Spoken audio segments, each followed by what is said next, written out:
ಮಕ್ಕಳೇ, ನಾವು ಇಂದಿನ ತರಗತಿಯಲ್ಲಿ ನಲಿ ಕಲಿ ಕನ್ನಡ ಭಾಗ 1 ಇಂದಿನ ತರಗತಿಯಲ್ಲಿ ಬಸ್ ಕಂಡಕ್ಟರ್ ಮತ್ತು ಪ್ರಯಾಣಿಕರ ನಡುವೆ ನಡೆಯುವಂಥ ಒಂದು ಮಾತಿನ ಬಗ್ಗೆ ನಾವು ಇಂದಿನ ತರಗತಿಯಲ್ಲಿ ತಿಳಿದುಕೊಂಡಿದ್ದೇವೆ. ಸಂಭಾಷಣೆಯ ಬಗ್ಗೆ ಈ ತರಗತಿಯಲ್ಲಿ ಅದರ ಒಂದು ಮುಂದುವರೆದ ಭಾಗದ ಬಗ್ಗೆ ನಾವು ಈ ಒಂದು ತರಗತಿಯಲ್ಲಿ ಕಲಿಯೋಣ ಮಕ್ಕಳೇ. ಇವಾಗ ಅಜ್ಜನ ಜೊತೆ ಒಂದು ದಿನ ಅಂತ ಕೊಟ್ಟಿದ್ದಾರೆ. ನಮಗೆ ಈ ಚಿತ್ರವನ್ನು ನೋಡಿದಾಗ ಏನಾಗುತ್ತೆ, ನಮಗೆ ಒಂದು ಜನಪದದ ಒಂದು ಸೊಗಡಿನ ಬಗ್ಗೆ ನಮಗೆ ಇದಾಗುತ್ತೆ. ಜನಪದ ಸೊಗಡು ಅಂತಂದರೆ ಏನಾಗುತ್ತೆ, ಕೋಲಾಟ ಮತ್ತು ಇದೇನಾಗುತ್ತೆ, ಕಾಲಿಗೆ ಒಂದು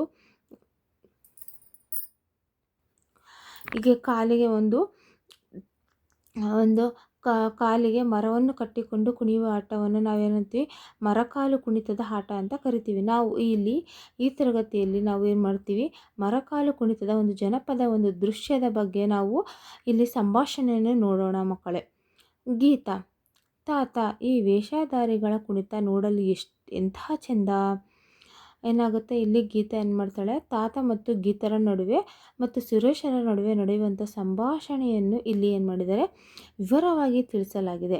ತಾತ: ಹೌದು, ಹಾಗಾಗಿಯೇ ಕುಣಿತ ನೋಡಲು ಬಹಳ ಜನ ಸೇರಿರುವುದು. ಅಂತಂದರೆ ಏನು ಮಾಡ್ತಾರೆ, ಈ ಕುಣಿತವನ್ನು ನೋಡಲು ಎಲ್ಲರೂ ಬಂದು ಸೇರಿರ್ತಾರೆ ಮಕ್ಕಳೇ. ಸುರೇಶ: ತಾತ, ಎಷ್ಟೊಂದು ಎತ್ತರಕ್ಕೆ ಕೋಲು ಕಟ್ಟಿ ನಡೆಯುತ್ತಾರಲ್ಲ, ಅಂದರೆ ಅವರಿರೋ ಅಂಥದಕ್ಕೂ ಕೋಲು ಕಟ್ಟಿ ಕುಣಿತಾರಲ್ವಾ ಅಂತ ಕೇಳ್ತಾಳೆ ಸುರೇಶ. ಗೀತ: ಅಷ್ಟೇ ಅಲ್ಲ ತಾತ, ಕೆಳಗೆ ಬೀಳದಂತೆ ಕುಣಿಯುತ್ತಾರಲ್ವಾ, ಅಂದರೆ ಅವ್ರಿಗೆ ಎಷ್ಟುದ್ದ ಕೋಲು ಕಟ್ಟಿದ್ರೂ ಕೆಳಗಡೆ ಬೀಳಲ್ಲಲ್ವಾ. ತಾತ: ಹೌದು, ಇದು ಒಂದು ವಿಶಿಷ್ಟ ಜನಪದ ಕಲೆ. ಇದನ್ನು ಮರಕಾಲು ಕುಣಿತ ಎಂದು ಕರೆಯುತ್ತಾರೆ. ಅಂದರೆ ಇದೊಂದು ಜನಪದ ವಿಶಿಷ್ಟವಾದ ಒಂದು ಕಲೆಯಾಗಿದೆ. ಇದನ್ನು ನೋಡುವುದೇ ಒಂದು ಸುಂದರ. ಇದು ಏನಾಗುತ್ತೆ, ಕಾಲಿಗೆ ಕಟ್ಟಿರುವುದರಿಂದ ಇದನ್ನು ನಾವು ಮರಕಾಲು ಕುಣಿತ ಎಂದು ಕರೆಯುತ್ತೇವೆ. ಪ್ರಶ್ನೆ: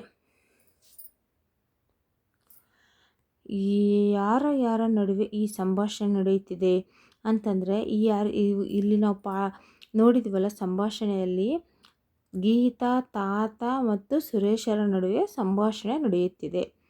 ಇವರು ಯಾವ ವಿಷಯದ ಕುರಿತು ಮಾತನಾಡುತ್ತಿದ್ದಾರೆ ಅಂತಂದರೆ, ಇವರು ಯಾವ ಒಂದು ವಿಷಯದ ಕುರಿತು ತಾತ, ಸುರೇಶ ಮತ್ತು ಗೀತಾ ಮಾತನಾಡುತ್ತಾರೆ ಅಂದರೆ, ಮರಕಾಲು ಕುಣಿತದ ಬಗ್ಗೆ ಮಾತನಾಡುತ್ತಿದ್ದಾರೆ.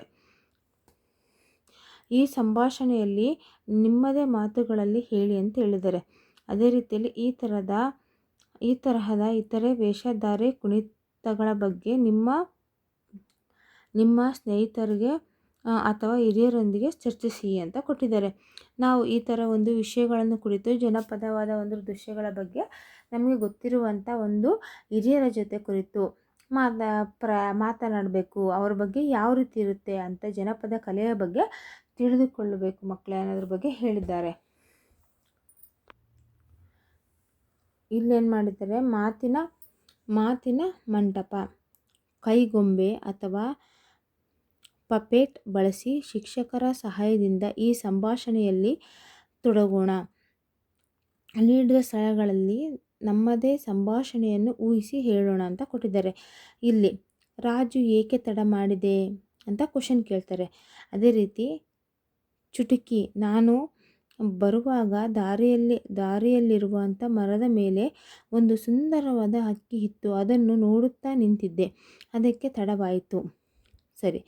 ಅದೇ ರೀತಿ ಕ್ವಶನ್ನು: ನೆನಪಾಯಿತು, ತಮ್ಮ ಮಂಡಗದ್ದೆ ಪಕ್ಷಿಧಾಮಕ್ಕೆ ತುಂಬ ಹಕ್ಕಿಗಳು ಬಂದಿವೆಯಂತೆ.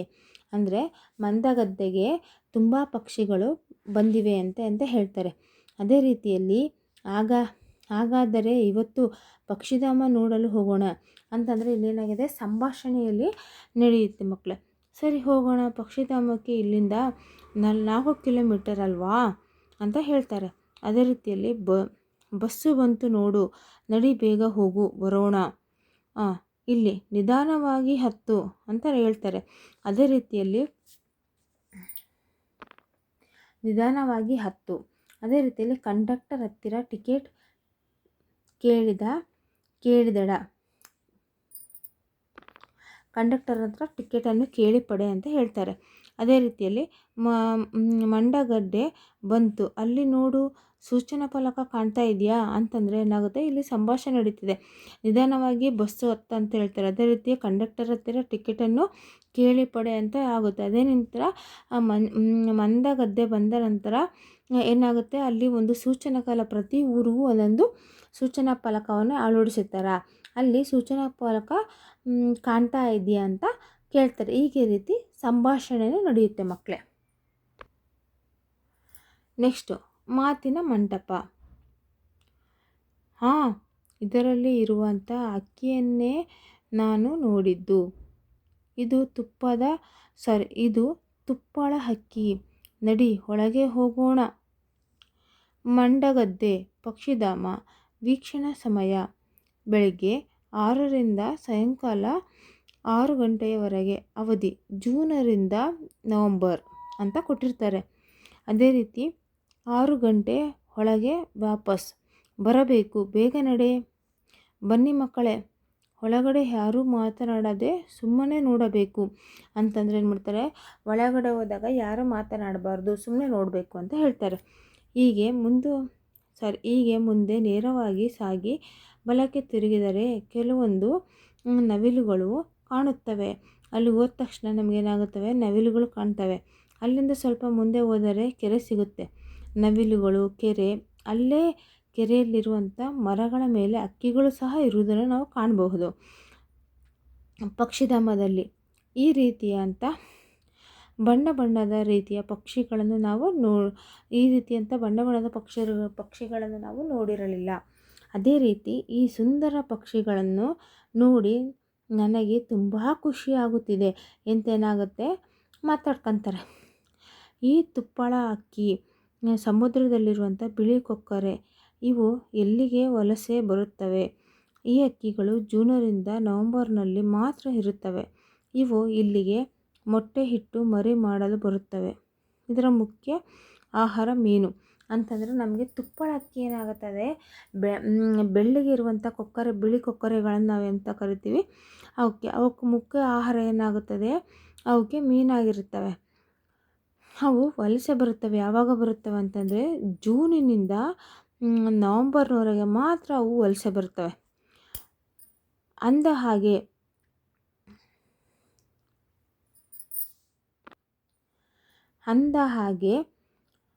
ನಾವೀಗ ಮರಳಿ ಹೋಗೋಣ.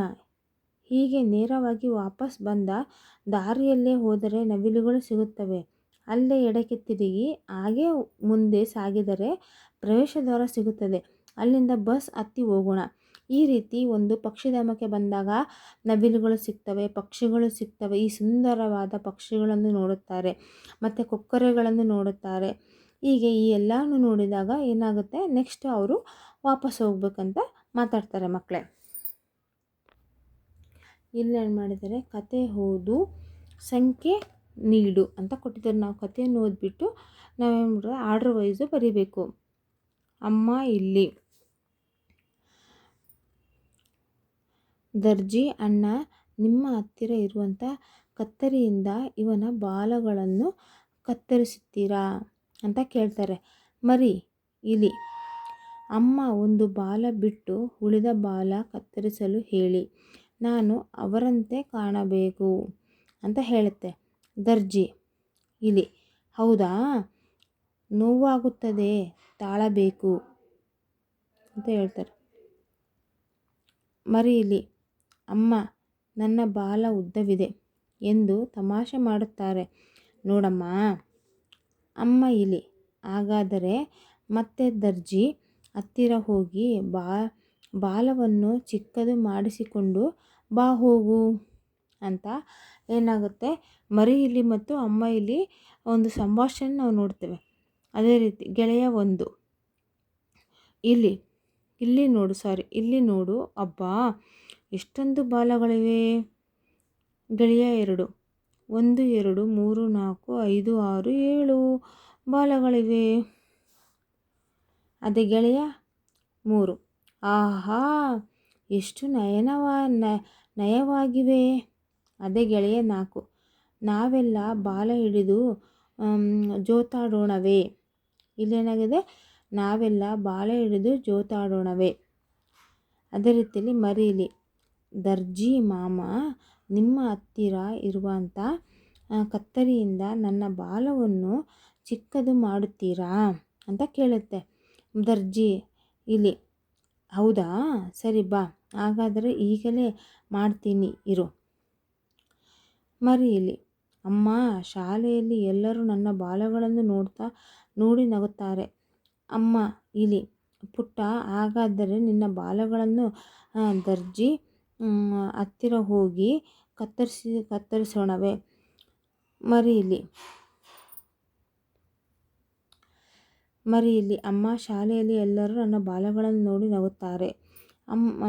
ಅಮ್ಮ ಇಲಿ, ಪುಟ್ಟ, ಹಾಗಾದರೆ ನಿನ್ನ ಬಾಲಗಳನ್ನು ದರ್ಜಿ ಹತ್ತಿರ ಹೋಗಿ ಕತ್ತರಿಸೋಣವೇ. ಮರೀಲಿ, ನಿನ್ನ ಬಾಲ ನೋಡಿ ನಿಮ್ಮ ಹಾಗೆ ಎಷ್ಟು ಚೆನ್ನಾಗಿದೆ. ಇಲಿಯ ಗೆಳೆಯರು, ಹೌದಾ, ಹೌದು ಹೌದು ಹೌದು ನಮ್ಮ ಹಾಗೆ ಇದೆ, ಬನ್ನಿ ಎಲ್ಲರೂ ಸೇರಿ ಕುಣಿಯೋಣ. ಮರೀಲಿ, ನನಗೂ ನಿಮ್ಮ ಹಾಗೆ ಒಂದು ಬಾಲವಿದೆ.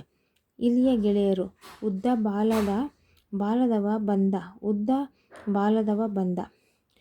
ಅದೇ ರೀತಿ ಆ ಇಲಿ ಮರಿ ಒಂದು ದಿನ ಶಾಲೆ ಕಲಿಯಲು ಹೋಯಿತು. ಈ ರೀತಿ ಒಂದು ಮರೀಲಿ ಮತ್ತು ಅಮ್ಮ ದರ್ಜಿ ಇಲ್ಲಿ ಇವರು ನಡೆಯುವಂಥ ಸಂಭಾಷಣೆಯನ್ನು ನಾವು ನೋಡಿದ್ದೇವೆ. ಇವಾಗ ಏನಾಗುತ್ತೆ, ನಮಗೆ ಇಷ್ಟೆಲ್ಲ ಒಂದು ಕಲಿತ ನಂತರ ಇವುಗಳನ್ನು ನಾವು ಒಂದು ಆರ್ಡರ್ ವೈಸ್ ಮಾಡಬೇಕು ಮಕ್ಕಳೇ.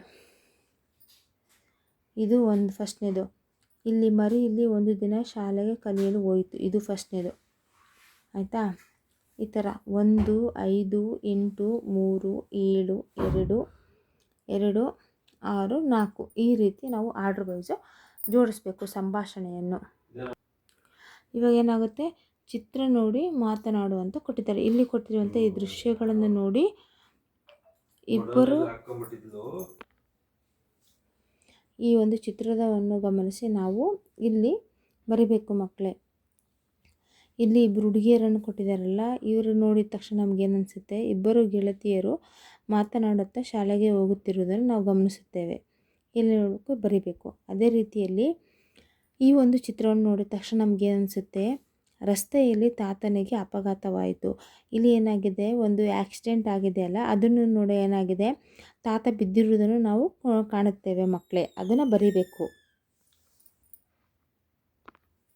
ಅದೇ ರೀತಿಯಲ್ಲಿ ಇದನ್ನು ನೋಡಿದ ತಕ್ಷಣ ಏನು ಬರುತ್ತೆ, STD ಬೂತು ಮತ್ತು ಒಂದು ಹುಡುಗಿ ಮಾತನಾಡುತ್ತಿರುವಂಥ ಒಂದು ಸಂಭಾಷಣೆ ಬರುತ್ತೆ.